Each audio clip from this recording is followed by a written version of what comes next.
नमस्कार, मेरा नाम ज्योति है। आज मैं आपको अपनी कहानी सुनाने वाली हूँ। आज ही मेरी शादी अमर से हुई है। शादी एक अच्छे बड़े घर में हुई है।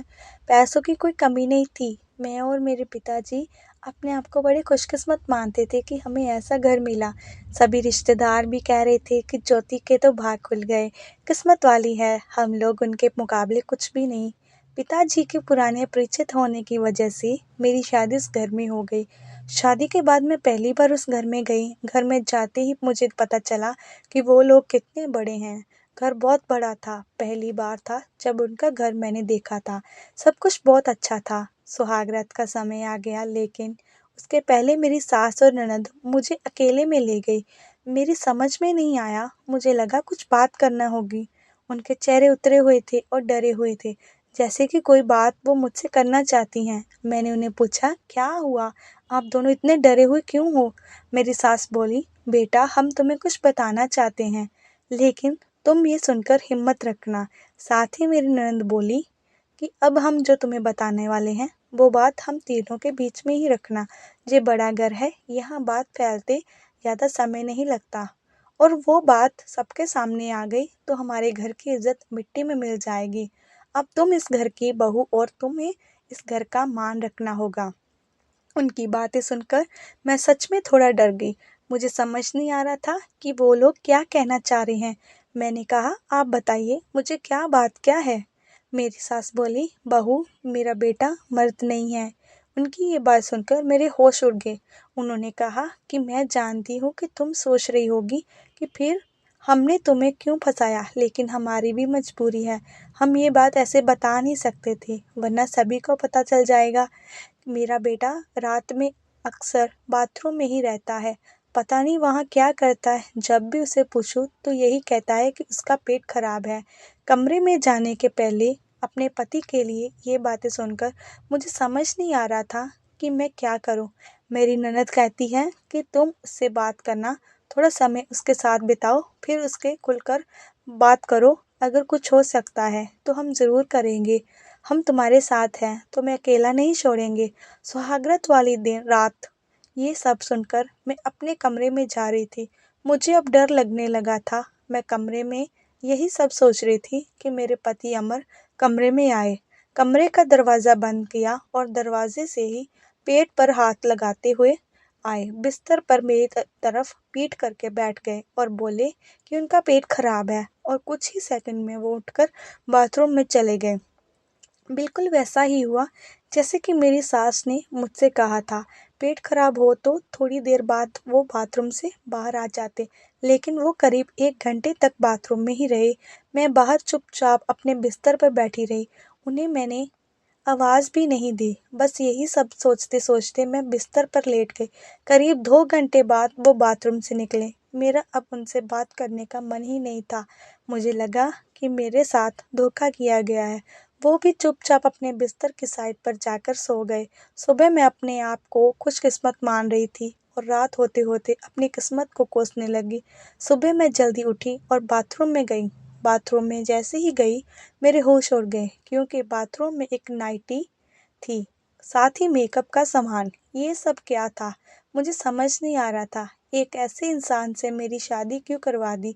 सुबह मेरी सास और ननद ने पूछा, क्या हुआ बेटी रात में? मैंने कहा, वही जो आपने बताया था। ये कहकर मैं रोने लगी। मेरी ननद कहा, माँ मैं कह रही थी ऐसे किसी लड़की की ज़िंदगी खराब मत करो, लेकिन तुम सभी ने मेरी बात नहीं मानी। अब ये क्या, ऐसे ही घुट घुट कर जहाँ रहेगी? मेरी सास बोली कि बेटा तू जो भी फैसला लेगी हम तेरे साथ हैं, लेकिन तुझे ये वचन देना होगा कि ये राज तेरे मुंह से नहीं निकलेगा। अगली रात फिर वो कमरे में आए। मुझे अब उनकी तरफ देखने का भी मन नहीं हो रहा था। मैं चुपचाप अपना बिस्तर करके अपनी साइड पर सो गई, क्योंकि अब बात करने में को रखा ही क्या था। उन्होंने भी अभी तक कुछ बात नहीं की। उसकी वजह भी मैं जानती थी। थोड़ी देर वो बिस्तर पर बैठ रहे और फिर उठकर वो बाथरूम में चले गए। मैं समझ गई थी कि वो क्या करने गए हैं। थोड़ी देर बाद बाथरूम में चीज़ें गिरने की आवाज़ आने लगी। कुछ टूटने की थोड़ी देर बाद आवाज़ रुकी और इस बार वो जल्दी ही बाथरूम से बाहर आ गए। आकर बिस्तर पर सो गए। हमारे बीच कोई बात नहीं हो रही थी। मैं तो ये सोच रही थी कि मैं क्या करूं। ये सब सोचते सोचते नींद आ गई। सुबह जल्दी उठ गई और फिर मैं बाथरूम में गई। लेकिन इस बार बाथरूम में जब गई तो सब कुछ बिखरा हुआ था। नई नाइटी को फाड़ दिया था, मेकअप का सामान बिखरा हुआ था। बाथरूम में कचरे में एक कागज़ भी था जिस पर लिखा था, टू माई ब्यूटीफुल वाइफ। मेरे मन में अब शक आया कि ये सामान और कपड़े कहीं मेरे लिए तो नहीं इन्होंने रखे। लेकिन फिर मैंने सोचा कि मेरी सास और ननद मुझसे झूठ क्यों बोलेगी। अभी मैंने उनसे कुछ बात नहीं की। सुबह मेरी सास और ननद फिर मुझसे सहानुभूति जता रही थी। मुझे उनकी बातों से लगा कि वो चाहती है कि मैं अमर को छोड़कर इस घर से चली जाऊं। मुझे अब मेरी सास और ननद पर शक हुआ। मैंने घर की पुरानी नौकरानी से बात की।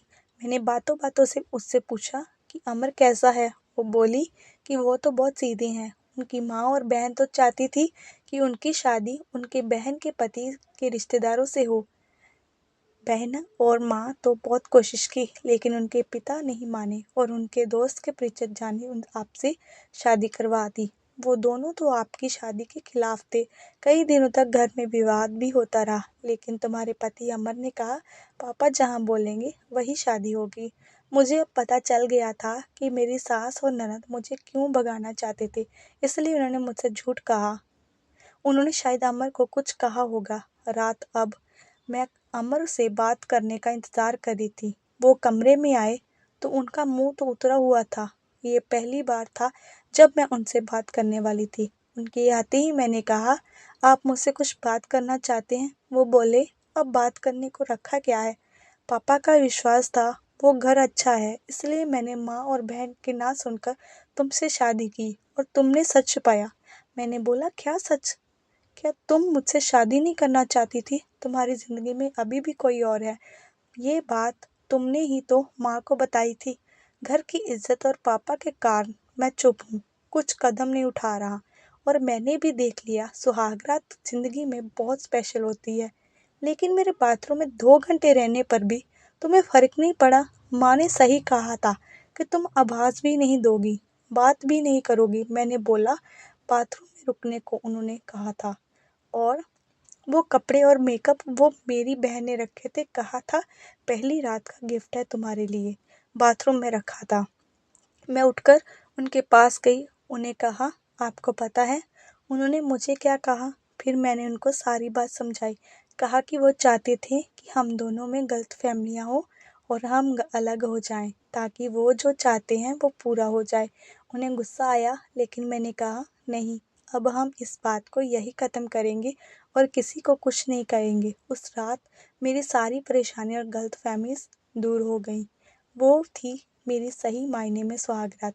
अगली सुबह मेरी सास और ननद ने मुझसे पूछा कि मेरा क्या फ़ैसला है, मैं क्या करने वाली हूँ। मैंने कहा कि मैं आप दोनों को माफ़ करके एक नई ज़िंदगी की शुरुआत करना चाहती हूँ। आपको मुझसे कोई शिकायत नहीं होगी। मैं एक बहुत अच्छी बहू बनकर दिखाऊंगी।